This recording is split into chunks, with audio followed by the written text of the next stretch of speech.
Well, Mitch, a couple of days out from the Gong. You've been here 12 months now. How have you enjoyed Kembla? Mate, it's been an incredible 12 months. It's gone pretty quick. Been a bit of a roller coaster, but yeah, been an incredible year, and looking forward to launching into really our first big Gong day. How are the locals?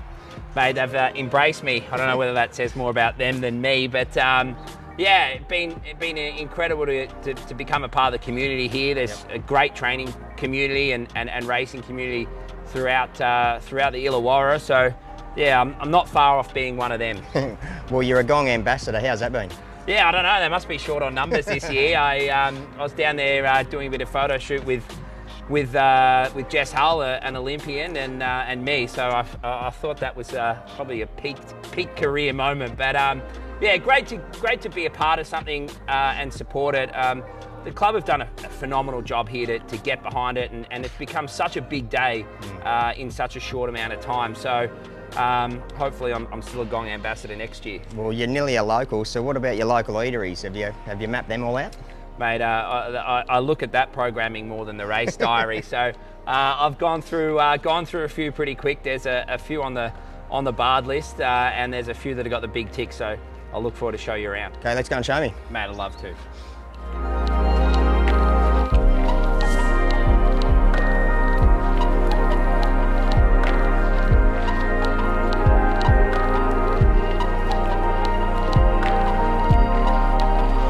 Mitch, what does an ambassador for the Gong entail? Well, I'm finding that out as we go, but it's been a terrific... Thank you. Cheers. Cheers. Thanks a lot. Thankfully, not a pretty head, thank God, Corey. But yeah, it's been an interesting process, and I think just promoting such a great event. The club's doing a huge job to get that younger demographic. Yeah. Thank God I still fall into that, just. But yeah, getting the younger crew down and showing them, you know, not only the fun side of the racing, which is, you know, the parties and the cocktails, but actually, you know, converting them over to having a look at the horses and having a bit of a flutter and trying to get them interested so that they do come back after the Gong. Does the ambassador get to dong the Gong? I don't know. They haven't mentioned. I've been hanging out. I don't know whether...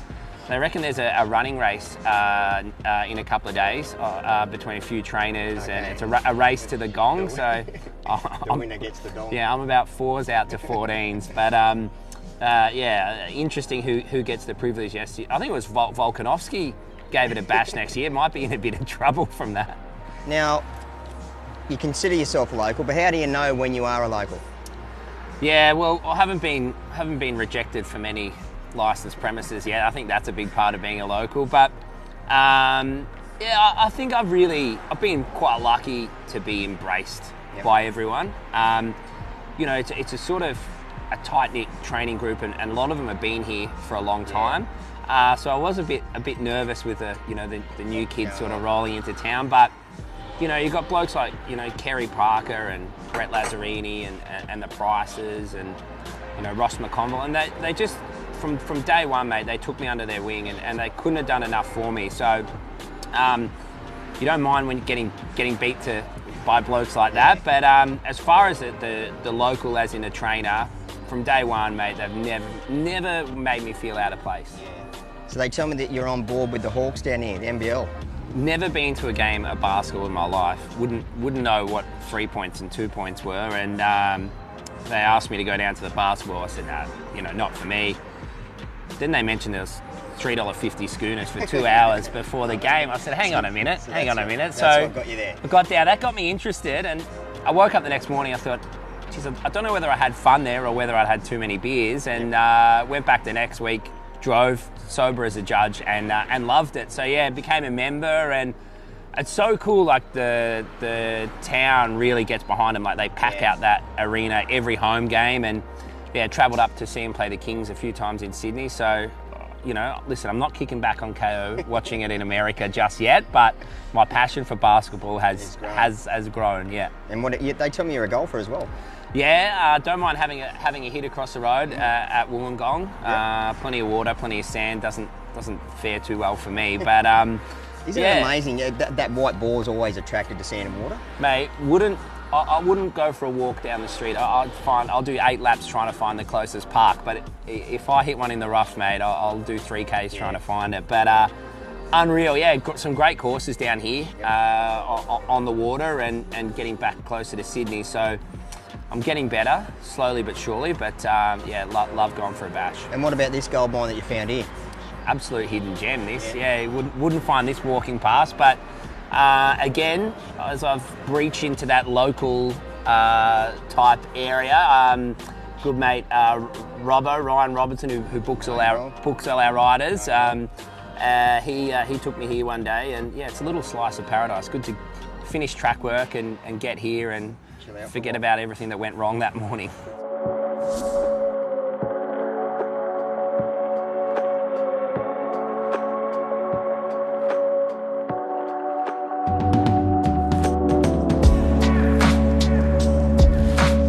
Here we are, second leg of the Mitch Beer Bites Tour.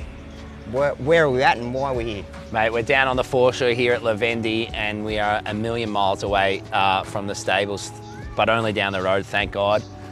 Mate, as you know, you need to get away from the track pretty quickly sometimes. You do. Getting down here, some old school fish and chips, none of this fancy stuff. And just down here, mate, looking out over the ocean and not thinking about a racehorse for a while, goes down pretty well. Now, okay, I've got a few questions for you. Fish and chips, chicken salt, normal salt, or nothing at all? Mate, I'm all about normal salt. I reckon chicken salt, chips only, yes, but when you're throwing fish and a bit of chicken around, doesn't go too well. Bit of lemon, bit of vinegar, old school, mate. None of this new wave stuff. Okay, dim sims, fried or steamed? Steamed, mate. Only one option.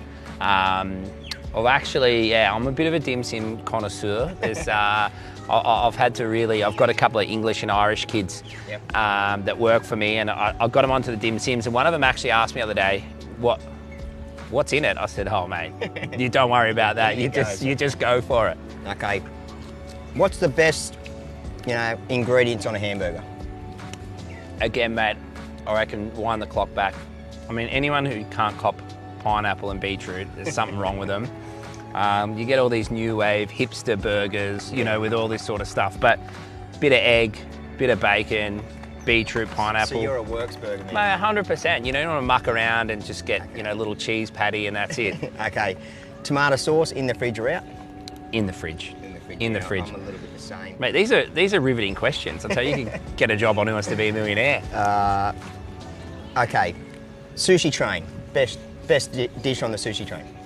We'll tell you what, having come from Albury, you're a long way from the ocean down there, so we have to be a little bit careful, but being this close to the water, I don't mind. I'll venture to a bit of sashimi, but when I was down there, it was a little bit hairy. But chicken and avocado. Yeah, you go the safe options. But love a bit of fresh sashimi. I'm a massive wasabi fan. Yeah. More the better. Yeah. But anything that's coated in a fair chunk of soy sauce and wasabi, it's pretty hard to go bad. Okay, one more.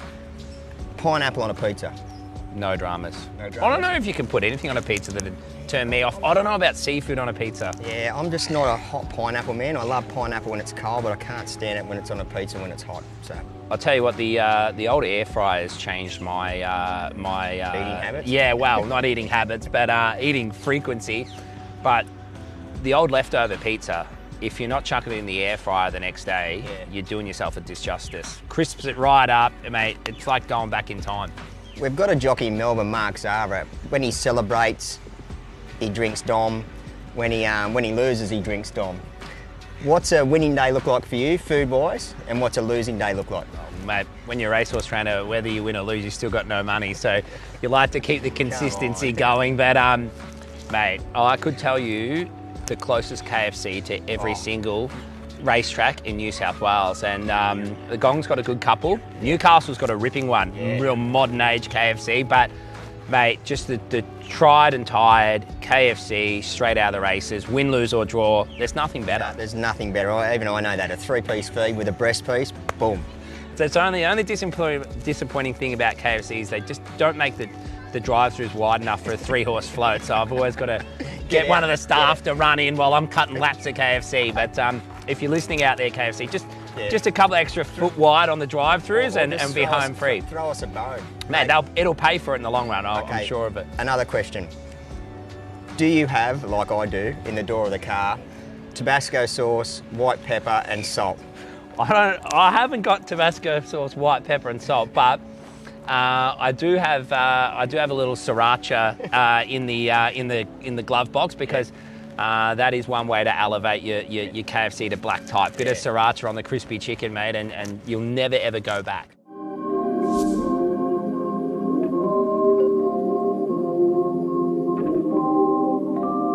Here we are, stop number 3 on the Mitch Beer's chow down tour. Where are we, mate, and what are we eating? Mate, we're normally at stop 10 of a large Saturday. We're at the Illawarra Hotel. This is like one of those real start and finish back here joints. Okay. So good feed, couple of beers. It's normally a starting point.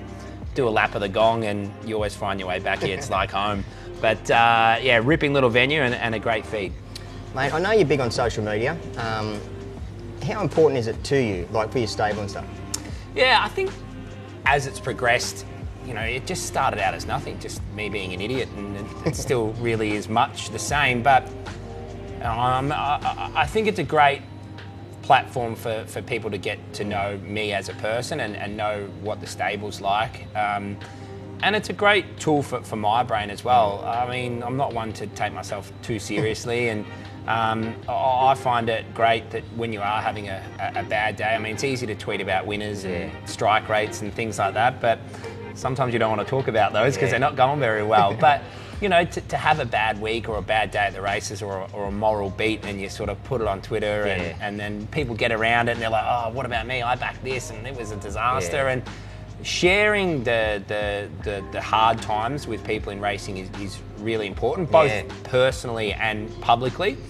And I think having a platform to explain to people in the industry why things went bad and how something's pulled up average and all those sort of things, it gives them a better appreciation and respect sort of the game as well. Any regrets on anything you posted? Mate, I'm getting pretty good. As soon as there's red wine involved, I log out. And I don't know the password, so I've got to log back in the next day. But yeah, I think sometimes, geez, you got to bite your tongue on there. Like, it's so easy to bite. It's so easy to bite. You see some stuff go on there and you think, oh, geez, I could rip into this bloke.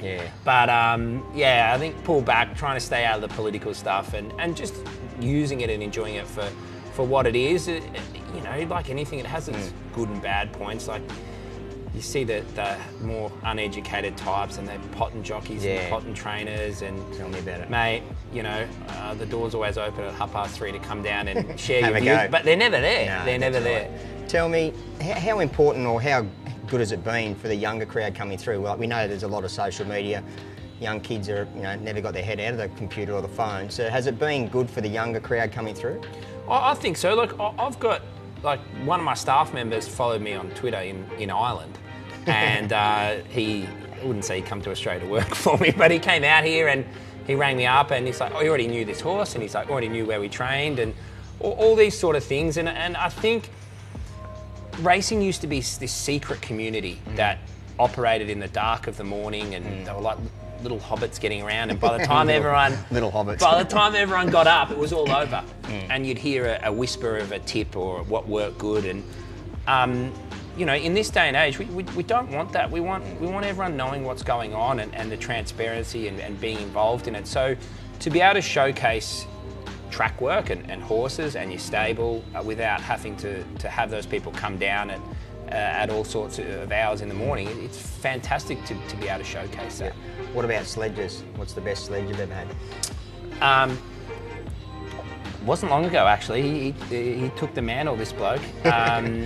He obviously my sort of mobile numbers, and that's attached through the website, and I was pretty keen on one at Goulburn the other day. You know, as you know, it all went bad. Track chopped out bad. It went terrible, and I don't know why I did it. Literally, they'd just gone out of the mounting yard and a private number, and I hit yes, and this bloke goes, "You are the worst trainer. How'd that thing get beat? You're terrible. You should just give up." And I thought, geez, he's not far off the mark, this bloke. Anyway, he hung up, and 2 seconds later it rang again. And I don't know why, but I answered. He goes, yeah, and you're fat. And he hung up as well. And I thought, this bloke's hung up and he thought, oh, I forgot the fat bit. I'm going to have to ring this bloke back.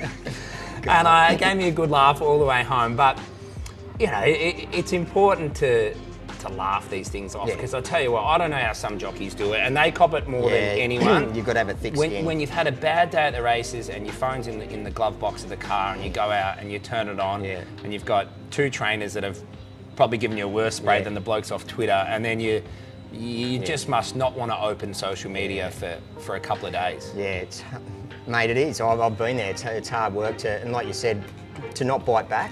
That's where, and the moment you do bite back, they've got you. So you're the ambassador for the Gong. Will we see you saddling up a few, or are you going to take the day off and entertain it? Well, I think we've got 150 in the double-decker marquee down on the lawn. So to say that's going to occupy a bit of my day will be a pretty harsh understatement. But yeah, definitely going to try and have a few. The midway looks pretty enticing for a couple, and plenty of owners coming down that want to see their horses running. So yeah, we'll have a few cracking around. We could bowl them over early in the day. It'd probably be ideal. I might have to speak to the club about making sure they're in a few early races, and then you'll be seeing me everywhere.